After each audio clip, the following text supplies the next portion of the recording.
Get your pen and write your story all over again. And this time, learn the lessons, motivate others, and share that inspiration. Dear Max FM with DJ Chini. Dear Max FM, pakitago na lang ako sa pangalang Hiner. 62 years old na, Jean. Pero malakas pa ako sa kalabaw. Yun nga lang, single pa rin hanggang ngayon. Matandang binata. Napag-iwanan na yata ng panahon.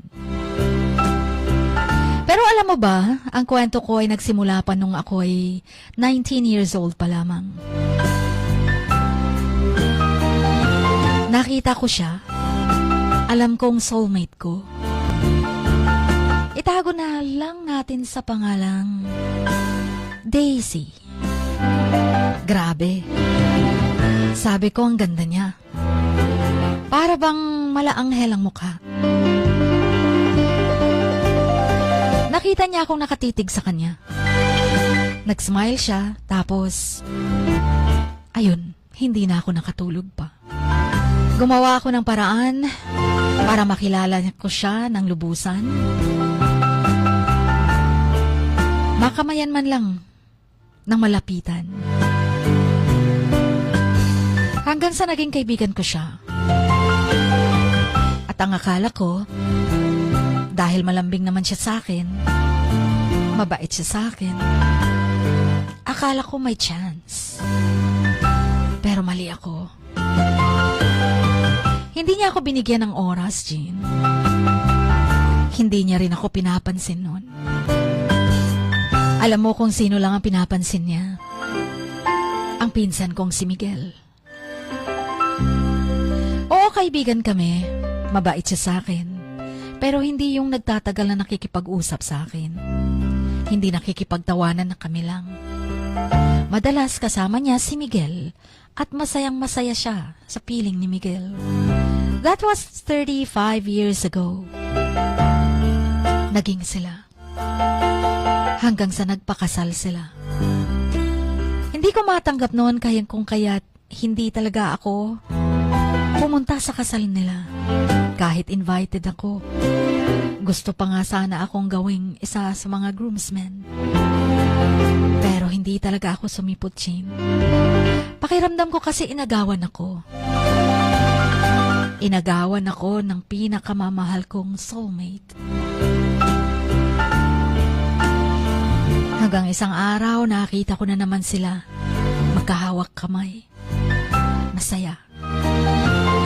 Tapos nasabi ko sa sarili ko na, Hiner, pwede ba? Wag na. Hindi talaga para sa'yo si Daisy. Para siya kay Miguel.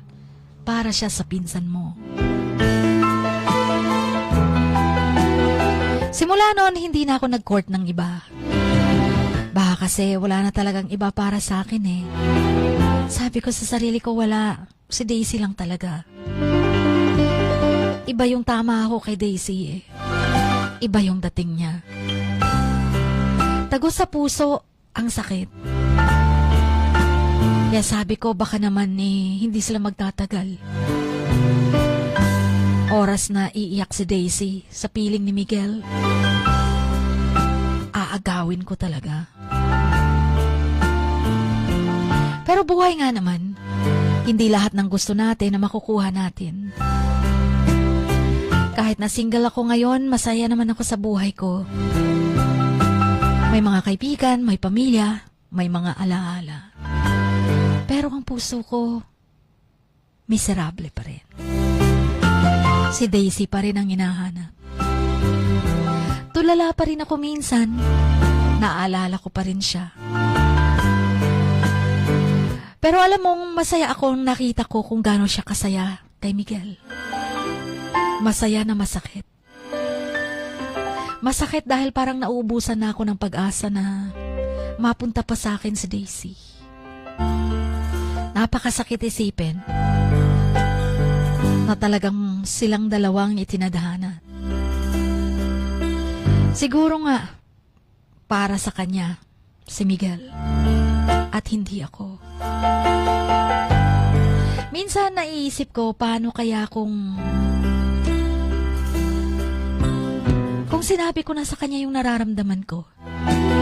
Oo, Chin. Hindi pa kasi ako nanligaw sa kanya. Nagpaparamdam pa lang. Naunahan na ako ni Miguel. Kasi nga naman, hindi naman ako pinapansin. What if nagtapat ako agad? Naging kami kaya ni Daisy. Pero wala nang what if. Wala nang sana. Ang importante, nakita ko siyang masaya at okay naman ang buhay niya kay Miguel. Kahit na hindi na ako sa tabi niya, basta masaya siya, okay na rin ako. Matanda na ako, Chin. Maghihintay pa ba ako kay Daisy? Matanda na rin sila. Naalala ko pa rin yung mga araw na nag-aantay ako sa labas ng bahay nila. Umaasang makita ko lang siya kahit sandali. Pero hindi niya pa rin ako pinapansin nun. Sila na kasi ni Miguel. Pero hindi ko naman sinasabing nagsisisi akong bakit hindi ko nasabi sa kanyang nararamdaman ko. Kasi kung hindi din nangyari yon, baka kung naging kami ni Daisy, hindi siya magiging masaya. Sa piling ko. Kaya ngayon nakangiti na lang ako kapag naaalala ko yun. Masaya ako sa mga alaala ko kahit masakit minsan.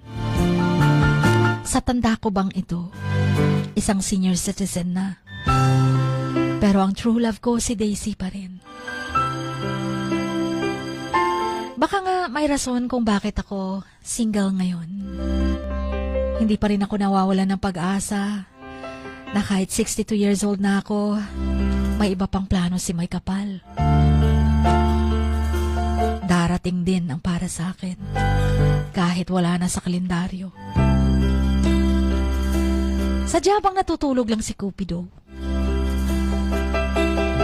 Nakalimutan niya atang panain ang partner ko. Pero siguro darating din siya. Darating din yung para sa akin. Ewan ko ba kung may kwento pa ba akong maibabahagi sa inyo pagdating sa love story. Baka wala na. Baka mamamatay na lang akong mag-isa. Matatanda na rin mga kapatid ko. Ako lang ang walang pamilya. Pero okay na ako dahil may tumatawag naman sa aking lolo, kapitbahay ko, mga anak ng mga kapitbahay ko. Hanggang alaala na nga lang siguro si Daisy. At wala nang papalit niya or wala nang papalit na Daisy sa puso ko. Yan ang buhay ko. Kwento ng pag-ibig, pero puro memories. At ako si Hiner, 62, single, pero hindi naman nag-iisa. Malungkot ang puso, pero tinitingnan na ang buhay ay masaya.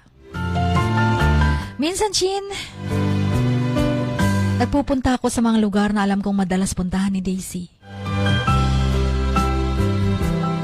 Gusto ko lang makita siya kahit na sa malayo. Kahit hindi niya ako makita. Nakita ko nga siya nung nakaraang Pasko. Kasama ng mga apo niya. May 3 anak sila ni Miguel. Ang tanda na niya, pero ang sigla pa rin. Nakita ko rin si Miguel, ang pinsan ko. Yakap-yakap pa rin siya. Kahit marami ng uban. Nakangiti lang ako at masaya naman ako para sa kanila. Naalala ko pa rin yung mga pangarap ko noon, mga pangarap na kasama siya. Pero hindi natupad eh. Siguro ibang landas ang tinahak ko. Pero hindi ko naman sinasabing masama ang nangyari. Kasi kung hindi din nangyari yon, kawawa din si Miguel. Hanggang dito na lamang, Chin. Saka na lang ako magkukwento ulit. Kung sa edad kong 62 ay makakatagpo pa ako.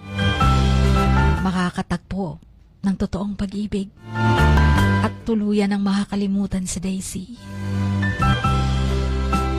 Hanggang sa muli, ako po si Hiner. Lubos na gumagalang ang inyong Kamax. Always.